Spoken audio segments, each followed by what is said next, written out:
I am Chief Felix Owudiwe Onwuachumba. I'm the village head of Ihuoji in Etitokaba. Hello and welcome to Obehi Podcast. I'm your host, Obehi Ewafo, and I strongly believe that everyone has a story to share. Now let's get started into this episode.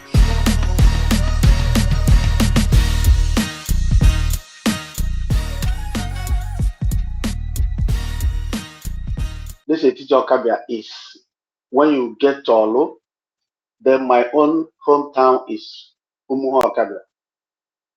Then from Umuhokabia, when we have autonomous communities, it was divided into three. Elugu Okabia, Etiti Okabia, and Elugu Ofeke. Then I am from Etiti Okabia section. So as I know myself,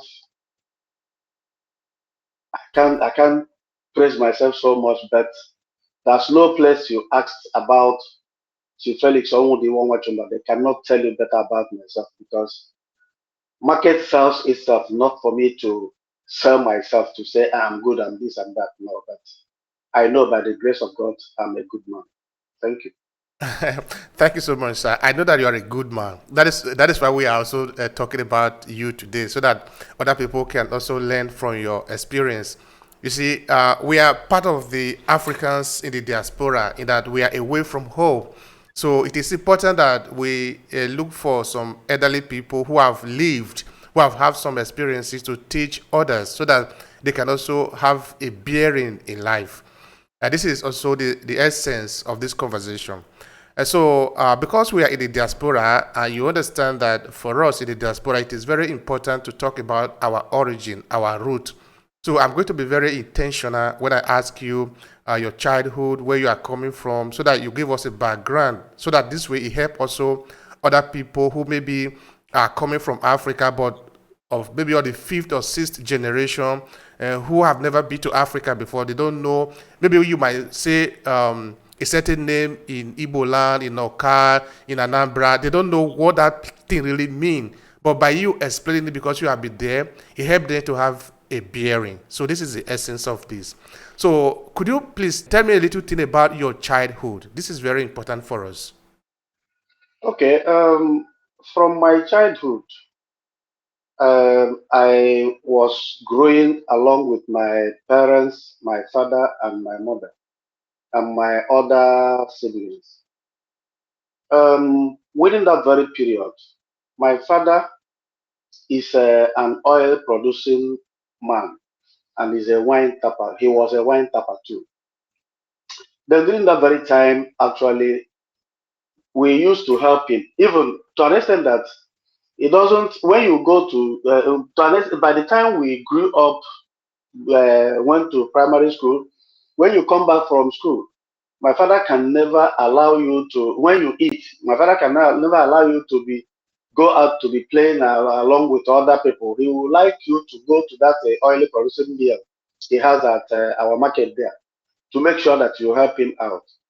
To an extent that within that very period, as we were growing from primary one, two, three, four, five, six, at primary six, when I come back from six, and when I come back from school, he will send me to that very oily producing something at the market. Then I will be there helping to do some certain things we call fiber, bringing the oil to the perfect, because it has grades, grade one, grade two, grade three.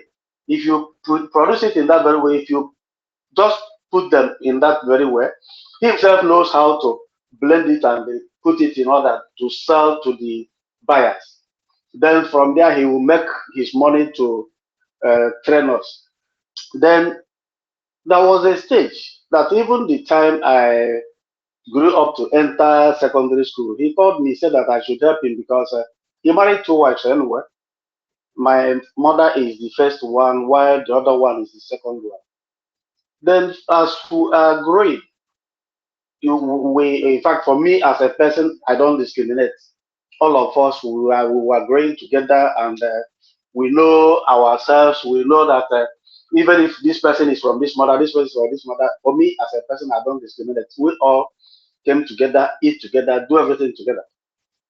Then at a stage, my father called me, said I should help him to, instead of entering secondary school within that very time, that I should step down by 2 years, which I did, so that he will be able to train others. My brother in the university and other people like that. I said, okay, no problem. By then, as strong as I was a small boy really, but I am, in fact, I was so strong that I used to go to the market, that oil producing mill, at least before day breaks. I will make sure I pound about 2 drums, even 3, then put it in order. Then when before he comes to the market, I've finished about 2. Then the remaining one, the third one, I will be doing it before the market people will start coming and whatever. When I finish it, then they will bring something for me to eat and drink. Then I will go home and bath and get myself together. So my father, because of that, my father loved me very, very well. That's nothing he doesn't teach me. And again, I mean something good. He doesn't teach me. And again, even if I ask my father, this is what I need, my father will not hesitate to give it to me, because of I was a very strong boy by then, and I was helping him very well to make sure that everything is in order. Then even to an extent that he taught me how to tap the palm wine, both the upper wine and the other one, because it's 2.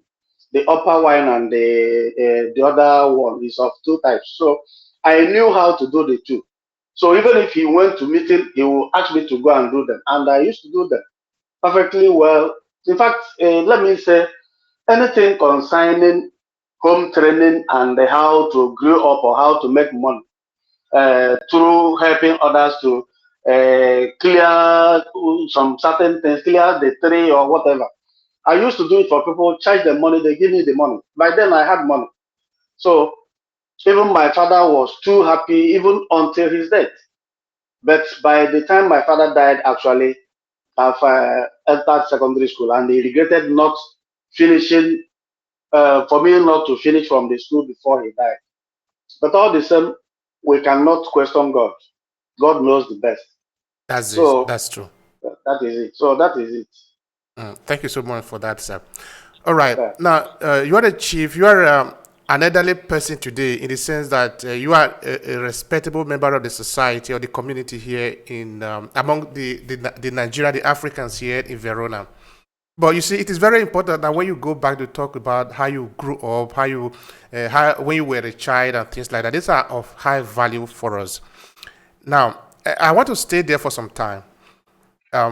When you were still a child, just say 10 years, say 8 years, say 12 years, do you remember the kind of games that you were playing among other young people in the village? Tell us about Yeah, that. I played football very well. To an extent, during my primary stage, I captained both junior and senior boys in my primary school. But by the time I entered secondary school, I decided not to, because even 100 meters, 200 meters, I do even high jump and whatever. I did all these things, and I was doing very well. But for the fact that, for me, I felt like if I continue on that by the time I entered the secondary school, it will disturb me a lot, because you'll be in the school, in the class, like what I'm trying to say. You'll be in the class when teachers are in the class teaching, they will come and call the masters will come and pick us like that. That was that was the thing that made me not to stop about playing football and other games. But in terms of Yeah. maybe things that are mainly more traditional games that you play, can you say anything about that to entertain yourself? Um, Really, coming of traditional games, I didn't play any traditional game, because this oil producing something I was telling you, I said about, took my time. There was a time even my father, by then, let me tell you why this oil mill took my time very well. There was a time thief people used to uh, collect their oil from their oil mills through fraudulently act and whatever. So by then, around 2 a.m., mid morning, say to say, that's 2 p.m. is what I'm trying to say. 2 a.m. Sorry. My father will just wake me up. Then we'll go to that oil mill something to check whether there is five people around or whatever. If there's not, then they will come back. So traditional dance or traditional whatever you're asking about, I didn't play any traditional game at all at all. All right, all right. That's fair enough. Now let's talk about this oil mill, this oil production. Can you explain it can you explain it to people who do not understand it? How does it function? The oil mill, how it is functioning even till now, I'm talking to you now, is that although it has been modified, that machines can do a lot of things, but during the time of that, my father's oil mill something, they will buy the palm kernel, how it is being originated. Then after buying it, they will put it in a drum and close it. Then when they close it, they will put fire under it. Then when the something is done, they will bring it and put it into one big drum. Then I use uh, one stick that they made to pound it. You pounding it, pounding it, pounding it, pounding it until it is done. If it is done, then you add water and turn it. After turning it, then there's one machine that you put it into. It will be that machine that you use to dry it and bring the oil and water differently. Then when you bring them and put it into drum, then when you put it in the drum now, my father will put fire under it and burn the something. When the something boils, I mean the oil and the water inside, when the oil and water boils, then you allow it to cool down. When it comes down, then the oil will come up, the water will be down. Then you'll be able to use what they called oba. By then, you can use any plastic or whatever to be carrying the oil, putting it into a different drum. If you do it and do it and do it and notice that there's water coming, then you stop. Then by then you have separated the oil and the water. Then the oil is the one they will sell. The water is useless. So that is it. And yes, and the thing gives them money. They are making it very well, although there's nothing you can use to make money that you cannot suffer. Now, you see, when you were talking before, you did mention of the fact that you, growing up, you know how to sell and make money even as a young person. This is very Yeah. important for us because in this podcast, we try to concentrate also on entrepreneurship, on a particular entrepreneurship that is not just new. We are not new to entrepreneurship. In Africa, you don't have, in many parts of Africa, in many parts of Nigeria, you don't have the government giving you job. You need to find job for yourself. This is basically what it is, no? Learning how to set up businesses for yourself, learning how to take care of your need without waiting for somebody to come and help you. The narration that we need to depend on maybe European charity to feed you is not true in my case because I grew up in Uromi. We are 9 in number. All the 9 of us were taken care of by our family. When I was still very small. I was like 2 years in primary 2 when my father died. So basically, it was my eldest brother who took care of the rest of us because he struggled very hard to be able to make something for himself. No, so what I'm saying is that we didn't really have people to rely on. We need to rely on ourselves. So this idea of doing something, rendering a service to the people, and then getting return from it, and then expanding from there is not something new. That is what I really want to point out there. So how do you go about, first of all, before we come to the marketing of this oil, how does it go about from planting to harvesting and then going to market? Yeah.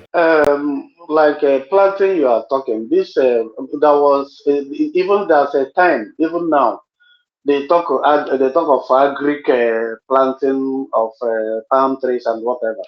But during the time of my father, the agric something is not too common. These very ones that we based on, we came as a person and saw it.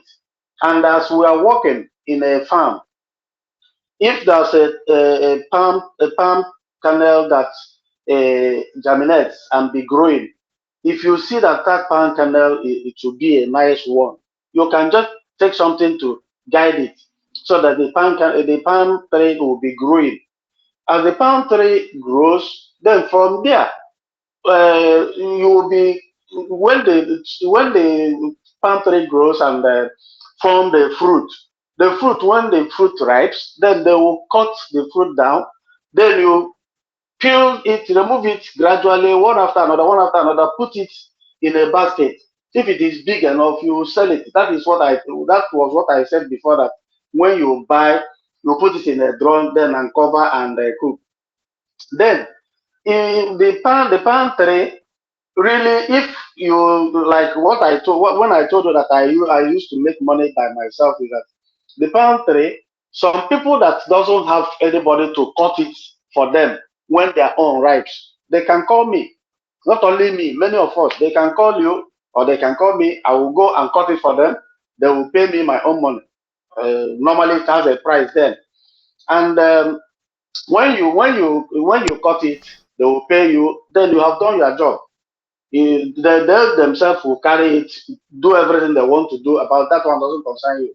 Your job now is to climb up and cut it for them, then they will pay you your money. That's how I made my money then. That's good.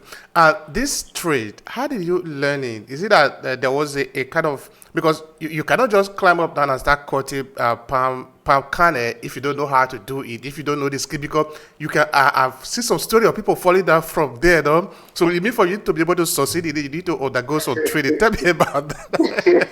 Anyway, in that is that it's just like now when somebody tells you that my brother or my friend, come, let me teach you how to drive. First and foremost, you must remove fear out of you. You know very well that somebody might climb there, and from there, when the person falls down, the person will die. But you remove fear out of all. You beckon your hope on God. During that very time, nobody taught me how to do it. The only thing is that my father, that's one we call ete.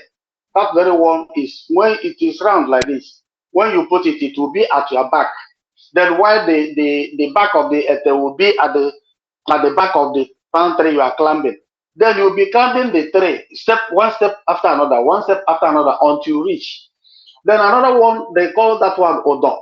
Odo is of two, one and two. And one and two, the other one, you match it with your leg, or your left foot, like this. It will be there. Then the other one will be within your distance, so that it will hold you. Then you'll be climbing. If you raise the other one up, you carry the other one down. You raise the other one up, you carry the other one down. As you are going gradually, then when you get there, then you finish whatever you are doing, just like that. When you bring the down one down, you bring the up one down, just like that. Nobody will teach you, but it's when you are seeing people doing it, one day you'll be learning how to do it. At least gradually, you graduate. That is Uh, it's very it. interesting. All right, but did you ever ask your father then? Of course, we're not talking of 2 years ago now. Have you ever asked your father? Did you ask your father then, like, how did they learn all these things? Like, where did they come from? How did they manage to get all this knowledge that they applied? My dear, the something I didn't ask him that question, but the issue is that when you are born in a family, you see how what the family is doing to make it or to grow or to eat. You join them in doing it. I feel like that thing was what their father, the kind of legacy their father left to them. Because when we get home now, the place we are living now, there's a place we call Ugu. It is very far. And when you go there, then you will see a lot of things. To that very place, you till the ground, you plant something. Then after planting the something will grow from there, either yam or cocoyam or cassava and things of that very nature. Then when it is time, at least within the period of it will not up to some months anyway, it will be okay for you to bring that out and bring the fruits. From there, you make out something what anybody can eat, either the cocoyam or the cassava or the yam itself. then you can sell some, you can cook it, you can eat it, and they be okay. So All I right. think it's a kind of legacy their father left for them. When you grow up, like now, like you said, we are now in abroad. Our children now doesn't know much about it. They don't know anything about it now because when you take them home now, they can't use what we call ogo to dig the ground. They cannot, and they don't have the strength again. So it's a very big problem anyway. We don't know where we are going. I'm telling you. All right. Maybe we are going forward. We are going somewhere. Okay. All right. Now let's talk about the pricing. Because of course we're going to talk about other things like also the culture of the people there, and that is also important for us. But let's talk about now. You go there, you are the one that go to harvest this pan kernel, the oil is made and all that. How do you stabilize the price to know how much you are going to be paid without being cheated? And so how do you negotiate for that? Let me cite example of myself because I don't know about others. There's one particular basket. When my father filled it up with the palm kernel, there must be at a stage the something will reach. Because of how he used to buy the something, because I used to watch, then it makes me to know this very one is 20 naira, this one is 10 naira, this one is 30 naira, this one is 40 naira, depending on the size of the baskets they used to measure the something. Are you getting what I'm saying now? Yeah, yeah. That is it. Because everybody that is doing the same business has either his or her own basket, knows how much when the basket is filled up, how much it will the person will price, and the person how much the person will be able to sell it to him or to her. That is it. Uh, It doesn't have a specified price, a specific price about it. there is no way to say maybe to weigh it, things like that, right? No, that's nothing like weighing something. Weighing something is available now. Mm. Like that very time, they used to do a kind of imagination. Are you getting what I'm saying? Yeah, When yeah. they put it into that very basket, they have assumed that this basket, when it is being filled up, it is 30 naira. And it's 30 naira. When they price it at 30 naira, no going up, no coming down. If you like, you sell. If you don't like, another person will come and price. If they continue pricing, you see that that person is pricing. Somebody that priced 30 naira, another person will come 30 naira, another person will come 30 naira. Nobody will tell you to sell it out. You understand? So but you can also do negotiate for it in that instead of 30 naira, 35 naira, or 40 naira, or 25 naira. I try to understand if it is like that. It is like that. You can say the person when you put it when they put it inside the basket, the person will say, "I'm paying 30 naira." The seller will say, "No, give me 40 naira." Now you know they suffer for this very thing before we reach to this very extent. So on that very aspect now, the person that is pricing will say, okay, make I put two naira for you, 32 naira. He said, no, it's no good now. Okay, give me 35. He said, no, 35 is not good. 35 is too much for me. I cannot pay that 35 naira. If you sell it for me, I buy, because the cost of oil, a tin of oil now, you know the price. Okay, how many do we buy this basket now to all the sufferings and whatever to be able to make that one tin of oil and the cost. You are talking of suffering, but even ourselves, we are suffering much more than people that are selling it to us, and which is very correct. So if you don't want to sell it to you, you leave and price another one. Another person will go and price. If the person go and price, if the person find out that you priced well, the person will call you to come and pay. Even by then, if the person comes and say, come and carry it, you may do some chakara by saying, okay, because they don't price now, you don't dey tell me make I come. Okay, I go remove money. He say, I beg you, come and help me now. Then from there, you go and carry the something and pay him or her and carry the something. That is it.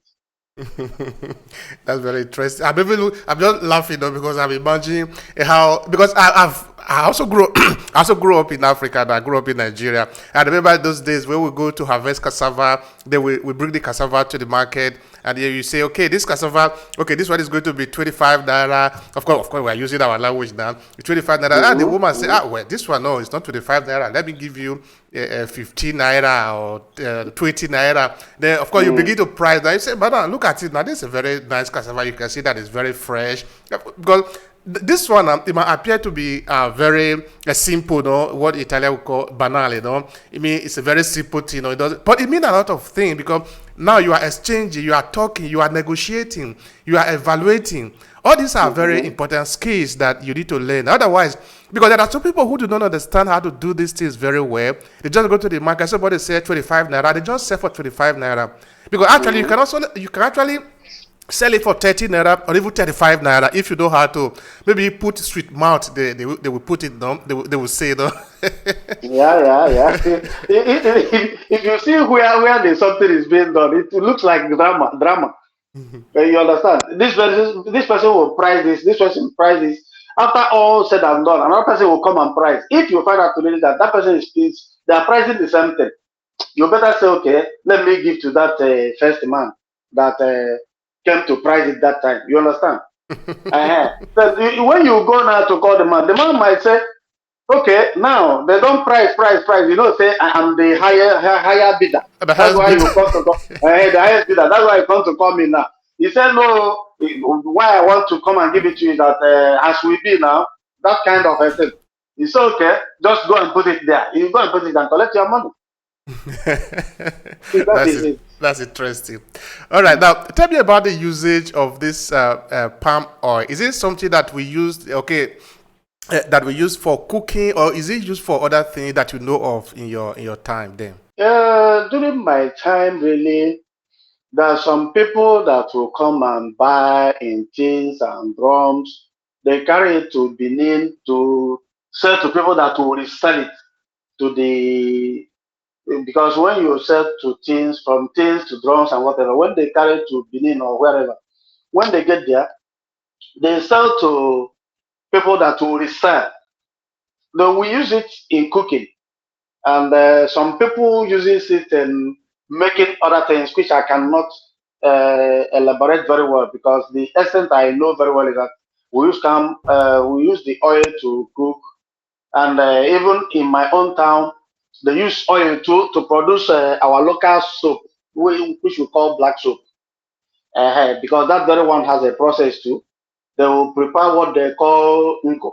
They will burn the something, collect the ashes, and filter it, bring the water, put it inside one big ball into that one big one big tray like that, and then be cooking it under, put fire under it. Then they will put the ungo there. From the ungo, they will be adding oil, oil. Continue turning it. You see the something forming. At a stage, it will become that soap. Then they will use something to measure the soaps. How they will determine the prices. This is a 3 copper. This is 2 copper. This is 5 pence. This is just like that. Okay, that is what they use the oil for. They don't use it for other things. They use it for cooking and also for soap that you have described. All right, that is fine, Chief Felix. Now, let's talk a little bit about our culture, no? Your culture, the Igbo culture.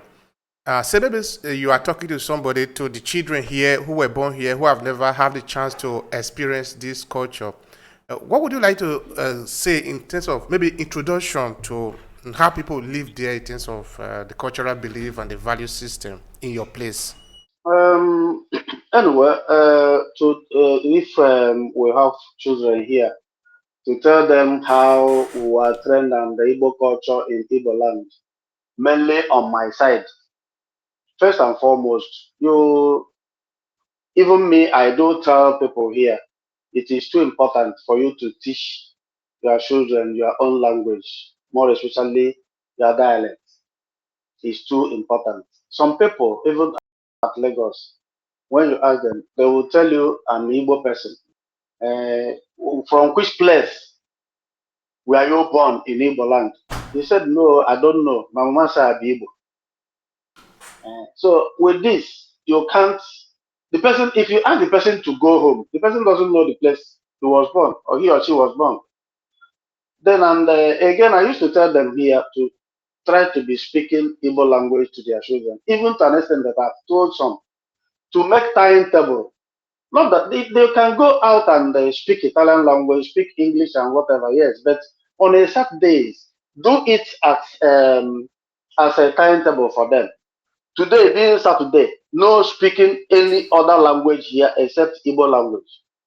And again, another common thing here that I notice in Igbo land, a child can never see anybody that's senior the person without greeting the person. But here in Italy or in any other abroad or Europe generally, if you see a small child now, he'll be looking at you, he'll be looking at him. No greeting, no nothing, which everybody knows that is common here. The only thing they know about is maybe they can't greet you when they see you, except if they see their mates. That is the people they will relate with and whatever, which is not good. In our place, when they born you, then they will tell you, my son, you see this thing. This thing is called Okwa. This one is called Odo. This one is called Ngiga. This one is called G. This one is called Ede. This one is called this. And gradually they will be telling you this Ede. This is how it is being used. This is how it's being cooked before you eat it, before you make it to be food, and it will be okay for you. If it is not done in this very way, it will not be good for your system. It will wound you. Mm-hmm. Then another thing is that here really, no, many of our children doesn't know how to cook. The only thing our mothers here does is that when they cook, they call their children to come and eat.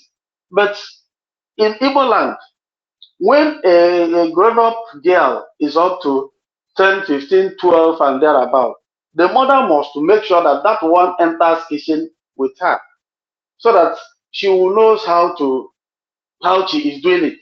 Because when you are looking to your mother, whatever your mother will be doing, you will be learning. From there, you'll be able to know if you were asked to do it another time. So that is it. And our culture really is like we in Igbo land, we have our market days. We have Eke, Orie, Afo, Nkwo. In Igbo land, they call it Ayanano Obonano. And from that market days, there's some market days. You see, that market days, there's a particular market that will on that very day. They will say today is Nkwo day.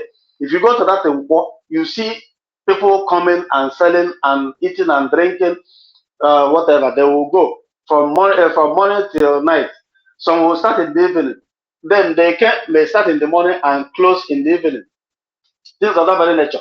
Then for day, our people may tell you, these are for day. This place, our place we are working, is being forbidden. Don't work on our for day because our people said it's not good to work that very day. And during our own time, really, there are some trends in Igbo land. They may tell you this one is a Ogugu, this one is Angosi, this one is Awamiri, this one is a Pokawamiri, and so on and so forth. Then they may tell you if anybody is doing something that is bad, if you are dragging with that very person, if the person doesn't accept that he is the one that did that thing, maybe what I'm trying to emphasize on now is that if something is missing, they don't know somebody who takes it. Mm-hmm. They may say, okay, how do you know about it? You know, it's now we are talking of Bible and the church or whatever. But that time they will tell you, okay, if the person will go to 1 minute and swear, if he's the one that take that test. So if the person knows very well that he or she is not the one that takes something, the person may summon courage to go and swear whether that thing is killing or not. He doesn't know. And they will tell you that when the person swears that anniversary or whatever, within 7 days, if nothing happens to that person is free. The person will come to the market and make the market people know that he or she is free I've been out of vindicated. yes, out of that thing he did or she did. So things of that very nature. So, but now, and another thing is that before, not before, even now, as I speak with you now, there are some areas in Igbo land when a woman is being married in that in that very section, that woman must be humble to the husband and faithful. Being faithful in the sense that under no circumstances the woman should make love to another person except that the husband. Are you getting what I'm saying? Yeah, yeah. Then based on that now, if the person made a mistake by meeting another person, from the time the woman will born, the woman must confess. If the woman doesn't confess, the woman will not deliver the baby. It's still now. And another thing is that before, our people, they used to say, we have Nze, we have Ozo, and we have Chief. Then the people that did the Ozo culture during that very time, they were highly respected. You can't hear anybody that is Nze or Ozo. You hardly hear the person telling lies. But now, the olden days culture is vanished. Everybody now formulate lies in order to be true in whatever he or she is doing, which is not good. In our own time, that time, before you see a boy like myself now telling lies, if I tell lies, if I tell you that lies, if you look at me, you will notice that I am telling lies because I will be checking. Inside me, I will be hot. Are you getting what I'm saying? Yeah, yeah. So Getting it. based on that, that very time, because of the fear they infused in us, we lived on that, and that from there we grow. But now, all these children here, they don't know nothing. And again, which time do we take them home to know from where they are coming from? This is very important now. These children now, they don't know anything. Is it the responsibility of these children to know these things or the responsibility of the parent to teach them? And what if these parents don't even know? Because this is something that is happening particularly in the diaspora community. I know it's still happening in Africa, no, but it is worse here. Because it takes few Yes. generations, the people are completely wiped out from where they are coming from. Help me on that. Whose responsibility is it to pass on the tradition and the belief, not just the tradition, but the value that the people live by? My dear brother, it's the parents really. But like you rightly said, the parents, some of them doesn't know much about it, how it is being done or whatever. Uh, that is why it is too important. Like here now, we have Igbo community or Igbo meeting here in Verona. There was a time they were talking of something of that very nature. Maybe even if it is a place where it is well organized.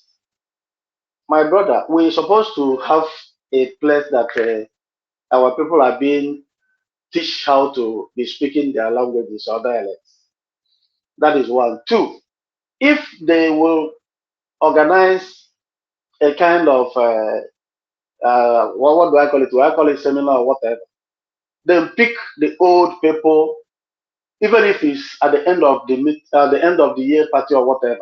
They will give them even 15 minutes or 20 minutes to demonstrate or to say anything they know about Igbo culture or things of that very nature. If if they are saying it, they will make sure that the children, the wife, the parents, or whatever will be there listening to it, so that even if they didn't get much, the children will hear, the parents will hear. From there, they will be knowing it because. But for now, Some of them doesn't know. And if they don't know, it's something you know that you teach. If you don't know, you won't teach. So it is too important actually if they will organize something of that very nature, even if they are doing it end of the year parties like this time, before we close from this January, February, March now, within October, November, we'll be organizing an end of the year party. That end of the year party, if it is really good to include something like having Igbo, how do I put it? Igbo Igbo culture explanation to people to understand that whatever from different people, at least up to 6 or 7 old people. Then this person will talk about this. This person will talk about this. This person just they will divide it. This person will talk about how this one is being done, how this one is being done, how this one is being done. All of them get together. At least there's no way they can go to that day without getting something out of the whole thing. So it will help a little anyway. All right. Thank you for that. That is very important. And we must pass on the knowledge, because if you don't pass it on, nobody's good. Because we don't learn by magic. We learn by seeing. Talking about this learning process, can you tell me a little bit about how it is even done in Igbo land, where you are coming from, in Olu? How do you pass on this knowledge there so that you come to know about your tradition? You did make mention of Eze and Ozo, but I'll come to that later. Help me understand, how do you pass on this knowledge? Because I don't think you pass it on through university program. So help me understand this. No, the Eze, Ozo, or whatever is from, like now, from my own town now. In the whole community, the Eze and Ozo is a kind of is something that you do yourself. That is, they have group. This person is Ozo. This person is Lolo. Lolo is mainly women. Ozo is mainly men. Then they have group, and they have it's not meeting anywhere. They have let me say specified things that you bring for them to bring you into that authorship. You understand what I'm saying now? Mm-hmm.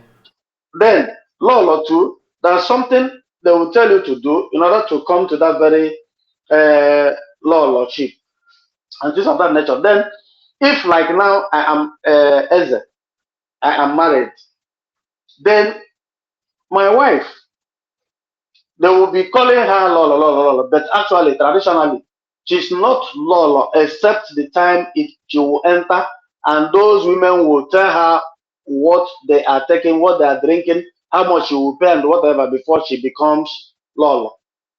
Are you getting what I'm saying now? Yeah, I'm hearing you. So after that, now when she do all those things, then they will give her that one traditional some kind of uh, something to blow air. They prepare it with leather, then and hand it over to her. And there are some certain things they will prepare for her to become that lol and make her that lol. So that is it. And they also they have their group too, and in also they have male and the female. Male in the sense that they call it we call it okozo, and we also then the okozo in the sense that okozo when they are at a place now they bring out a case to judge. If they continue talking about it, actually, I'm not talking of that very place. The Okozo, it has the final say of the discussion of how the case will be judged. Mm-hmm. Then before the whole thing will come to the end. That is why Okozo has the final say than we also in the terms of judgment of any case in Igbo land. And when this is going on, are the children, are the younger people there so that they are able to understand how the tradition actually work, or how do they come to know? Because you are talking of some highly placed in the society now, those who have the title of authorship, and easy, I don't believe these are things for the children. The children of today are going to be the adult of tomorrow. How do they come to learn these things so that they pass it on also to their children? Because they will grow up, they will have children. Anyway, as things is now, the Ozo is no longer functioning much now. What they are doing now is you can see some people wearing red cap or whatever. Some are some comes from, let me say, some come from a royal family like myself now. Why I am the elder of my village is that I'm from a royal family. It's not because of my money or my education or whatever. No, because I'm from a royal family and it's my position to handle it. Okay, good and enough. As I have it now, I hand it over to one of my junior brothers who is taking care of it while I'm here. But we communicate to know how it is being done. So the Ozo and the Eze or Lol or whatever, I just made mention of it as Igbo something. But as of now, it's no longer running. Nobody can say if you're not Lolo, you cannot do whatever you're doing, or if you're not to say also you cannot do whatever you're doing. No, it is not. But the most important thing for our children to know really is I am from so place. This is what we eat, this is what we don't eat. From here to here is good, from here to here is not good. That is what they're supposed to know. And they're supposed to know our language very well.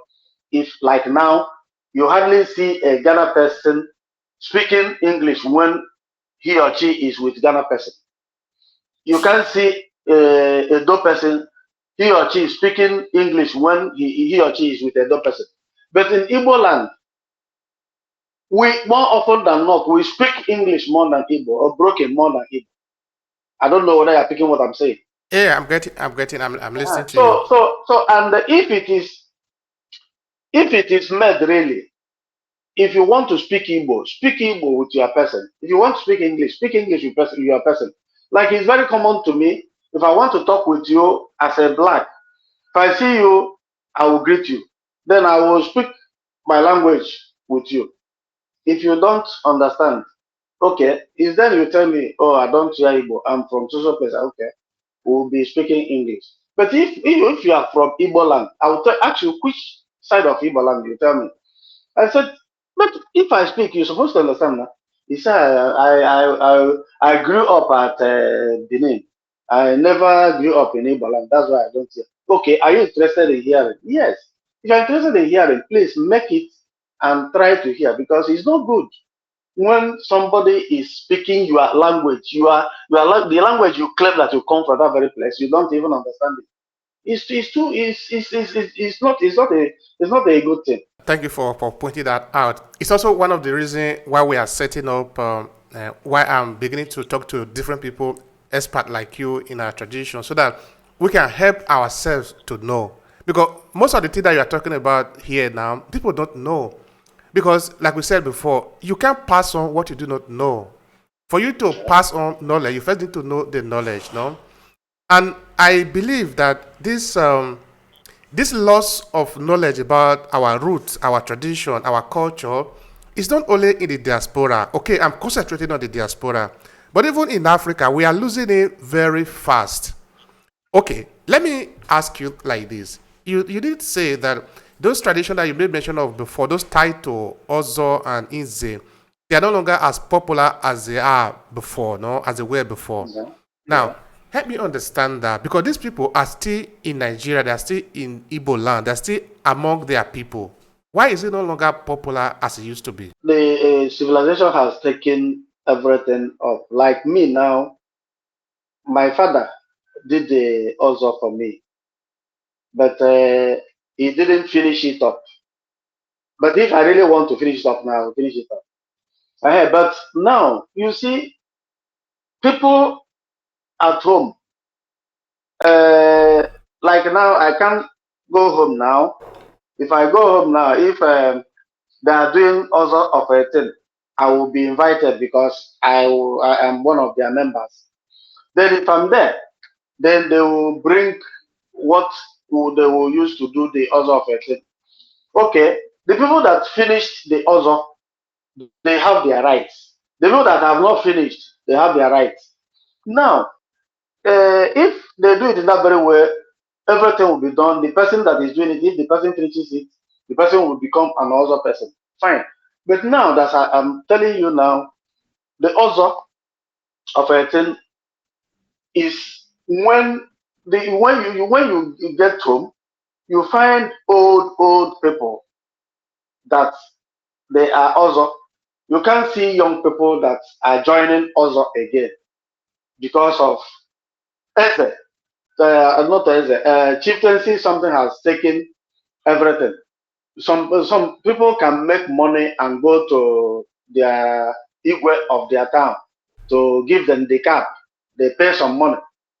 Then from there they feel that they don't belong. They have belonged to the society. Because of their money, they can do this, they can do that. But all I'm saying is this: like that of Ozo of Eten, we came in this very world and saw the something and the way it were being done. But now it's no longer functioning very well. Before, it was not like somebody going to the Igwe to give money and then get it. But today, No, this is the way before yeah. it was okay. Sorry. So now you go there and pay money and you get it. This is the way it is now. Yes, that is the way it is now. But before, the way it was before is that at least when a town see that this very young man has done something to this very community, he has done this, he has done that, he's done that, it's good to give him a title holder. The Igwe of the town will call the person and with the whole town and said, this person, this is our son. He merited to be given an honor because he has blessed us with his wealth and whatever. That was how somebody can be called on to give the person a chieftaincy title before. But now, somebody can make money now and feel that I want to belong. The person can go and say, Igwe, I want to give you 10 million or 30 million. Igwe will say, I bring it now. What does it take? I will call my people and do this. That is how it's being done now. It's just like, I think, who was the head of state of Nigeria then? I think it was Babangida or Abacha. I don't remember exactly. Who donated jeep to all the chiefs, to all the chief traditional ruler in Nigeria. And some people were complaining, he tried to buy their voice, no? So, so does it mean that our traditional title have become object of sales that would not sell it? My dear brother, it is because as of now, if you don't have money, you don't have anything to say or to offer. But when you have money, the people will listen to you, and that is why people are trying to make that money at all costs. You see people committing atrocities, committing this, committing that because of making money. Why? It's because our people doesn't value somebody who doesn't have money. If you have money, you are valued. If you don't have money, you are not. Even in your meeting, you can see somebody that stands up to talk. If the person is not something to write home about, maybe his spouse is not his spouse didn't swell up. They will say, waiting this man they talk. And my dear, sit down, make other people wait. I mean the thing when they talk, make them talk.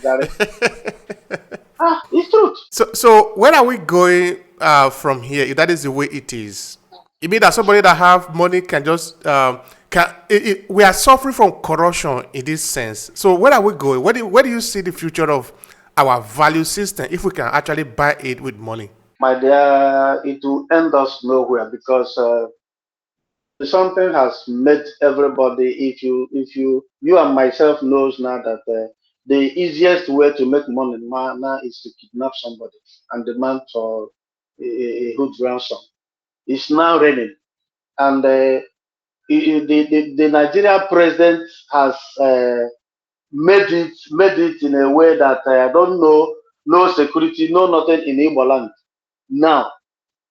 Then not only Igbo land, in Nigeria generally, no security, no nothing now. And for that very fact, now we don't know where we are going really. And the lazy people who feel that maybe Since you can make money without sweating, then if you see this man, this young boy now, the father is very rich. If we kidnap him, at least we demand a lot of money from the father will pay. And when the father pay, we will have money. So from there, they will be doing, okay, because of money. Money has a lot of respect in Nigeria more than every other place. Now, like here we are saying, if you have money, nobody knows you. Somebody that owns Fabrica can wear short neck and wear slippers, enter the Fabrica, follow you, they do whatever you are doing in the Fabrica. You wouldn't even know that he's the owner of the Fabrica. But in our place, when somebody who has money is coming now, you will have some jeep and policemen to guide him for you to know that this person is coming, which is not good. No security, no nothing. Even our place, we have everything it takes for us to have good hospitals and whatever. You can see now in our place, we are talking of we are no longer no longer Nigerian or whatever Nigerians because of what is happening there. Okay, in our place, you yourself, you know what I'm saying now. We are highly marginalized. Every down thing that made Nigeria what Nigeria is today comes from that very side. But no, nothing is reaching us. So, my dear brother, money, money, money, money, money. People has made money to be that without money, you have nothing. Without money, you can't do anything. Without money, you can't talk when others are talking. So really, that corruption is booming, and that I don't think there's anything that will stop it. That is why people are making money anyhow, doing many many bad things in order to get money. So that is that. I don't know how it will end. I don't know how to say it will be okay like this. Because it has started. It has started. You know, our people now. When our people know something now, they will try to do it more than the people that teach them that thing they are doing. So that is it, my brother. The future looked very gloomy because the tradition, the society, the way it was set up, there were value and there were balances, no? That, like you were saying before, people don't just do things anyhow. Because now, because you make money somewhere, you can then buy the value system that have been set up for several generations. And you have destroyed the value system in that sense. Nobody's going to respect it, and very soon it will be wiped out. It will be replaced with some idea that we do not know. Does things like this frighten people? I mean, are we concerned that one day, not even in the diaspora, that people at home will not even regard those traditions, those value system anymore? Does it frighten people that we are going to lose tradition because we have over-separated it with corruption? My dear, one mad person at my place then, may so rest in peace anyway. He said that you know what is called bottle. This man said broken bottle has no mercantilism. That is what he meant exactly, is that when you break bottle, there's no way you can build the bottle up together again. That's why the fact that we are in a civilized world now, you can bring bottles and the pieces can remold it. Are you getting what I'm saying? So what I'm trying to say now is this: these things that is spoiling. My dear brother, I don't know who will bear the cat. The reason is this: who will now sit down to bring people together, telling people to do this or to do that? You as a person now, you have your own life to live. I have my own life to live. And as you are pursuing your life, I'm pursuing my own. For us to come together to say, okay, we are not in our homeland now, to say, okay, this is a bylaw guiding us. This from here to here you stop. From here to here you stop. Don't go here. Don't go here. Don't come back. Don't go front. This is the maximum of the place you come and you stand there. But from what I'm seeing now, my dear brother, why I made mention of the mad person is that this thing now, there's no way it can come back to its original place before, like before.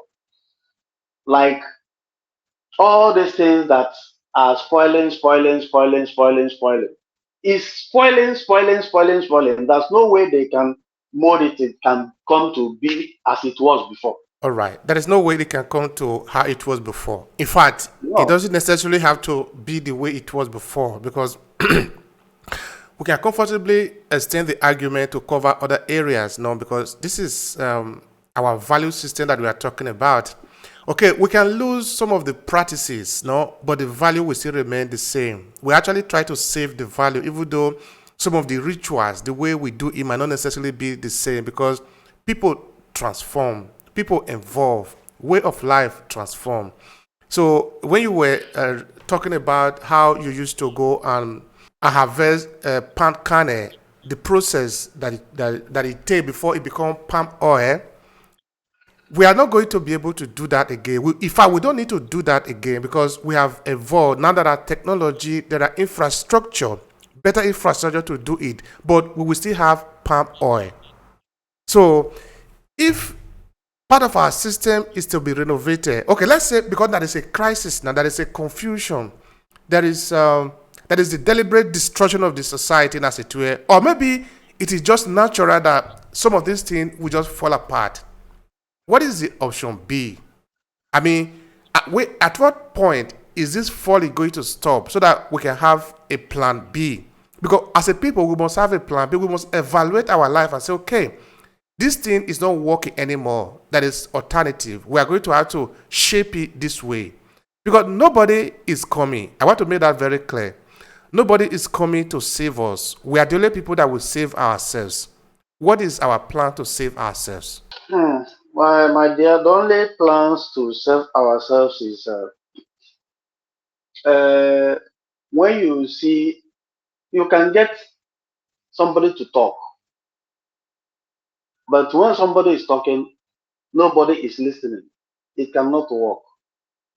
And again, like what we are doing really now, let's assume here now, we are here.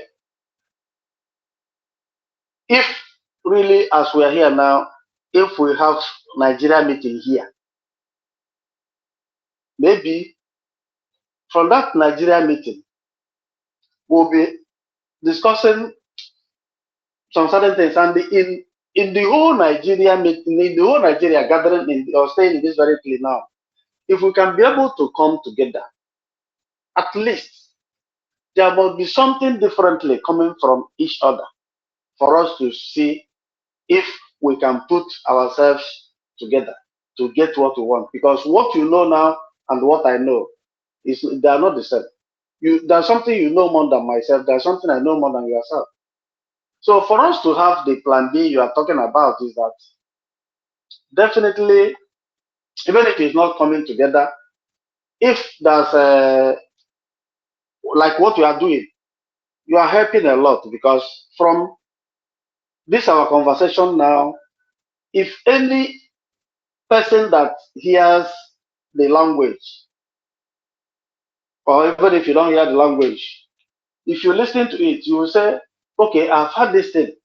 Igbo culture is like this, it's like this. I heard it somewhere. Then you will know. And then things are being done in this way, or things are being uh, doing this way, that very time, or whatever. If things are being done in that way during that very time, then you have known it, you have had it. But can you put it in practice? If you put it in practice, fine, it will work. If you cannot put it in practice, it cannot work. So the plan B we are talking about is that definitely our people must learn how to hear from what they don't know so that they will be able to know about it then and put it into practice. If you hear something and you don't put it into practice, it cannot work. And like what I said before, you cannot teach what you don't know. Then the plan B is all I can say about it because there's no way we can say now things are falling apart, it will continue falling apart. There must be a period, like what I said, if even if not all or even if not everybody, like what we are doing now, we are helping a lot of people.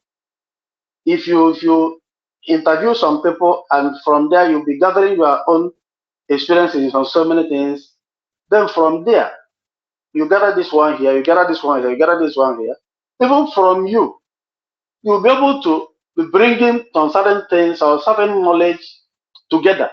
From there, you can make something. If you tell us what we know, what you know that can help us in making the plan B, maybe from what you are gathering, because the Igbo people said that "Onye njenje karịsịa awọ ihe mara," that is, the person that moves here and there knows better than the white people, the white hair people at home.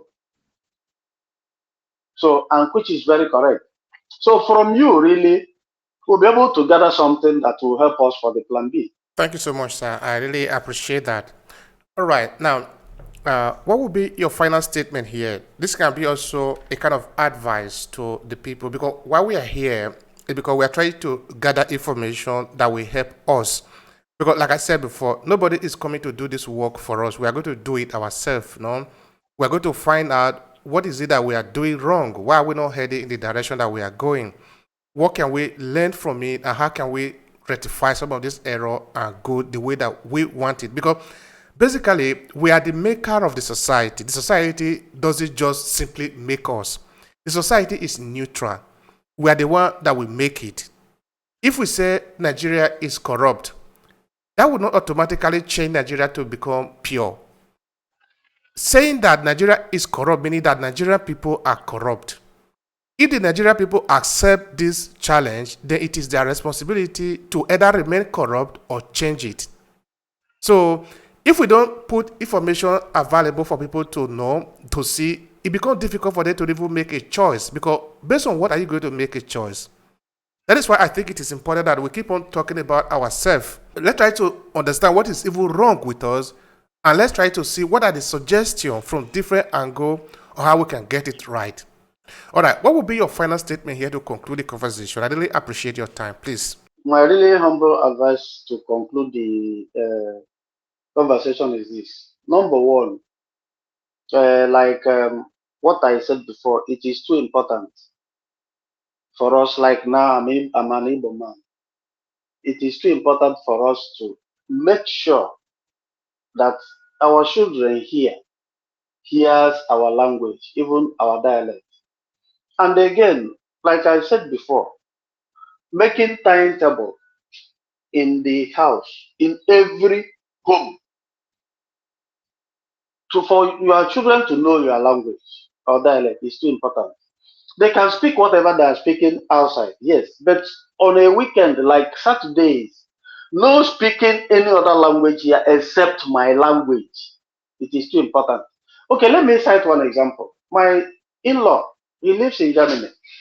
I told him one day, look, Jude, it's good you keep on speaking Igbo language to this your children. Jude said, anyway, uh, uh, when they grow, they will know, they will learn it. I said, okay, it will be difficult. It happens like this one day. Joel, his son, went to school. One outcast, sorry, half caste, one half caste, speak Igbo language to Joel. Joel doesn't know what the young man said, the young boy said. Joel came home crying, Daddy, Daddy, look at this half caste asked me so question in Igbo language. In Igbo language, I don't know it. Daddy, why are you not teaching us Igbo language? I said, Jude, didn't I tell you this? So now he made it compulsory that every Saturday they will be discussing, they will be speaking Igbo language in his home. So it is very good for each and every one of us in our different homes to be speaking our languages to our languages and dialects to our children, because without us teaching them, they will not know. That is one. Two, it is very important too for every home, when crisis in Nigeria ends up, let every home try as much as is possible to be taking the children home so that they will know from where they come from. Because without doing that, it will be very difficult for them to tell me that these children here will know their place in Nigeria. It is not possible. Then teaching them how to cook is too important. Whether our own food or or English food or whatever, teaching them how to cook is too important. Teaching them how to respect elders is too important. Teaching them how to greet when you see the person that seniors you, because it's too important too. Even if you don't do anything, when you see somebody like my late nephew, he said, greeting is debt. You owe and pay immediately. That is, good morning, sir. Good morning, sir. How are you? I'm fine. It's give and take. So I don't see anything that it takes out from them. When they see you, they will be looking you as a spoiled television. They won't greet you. Then it's not too good. It's not too good. So let us know from where we come from. Let us know our culture, and let us keep telling our children, this is our culture, this is where we come from. And by the grace of God, if God gives us money, and even if it's one year or 2 years, let them be going home, knowing the place they come from, and come back. It will make them know that they belong there, they belong here.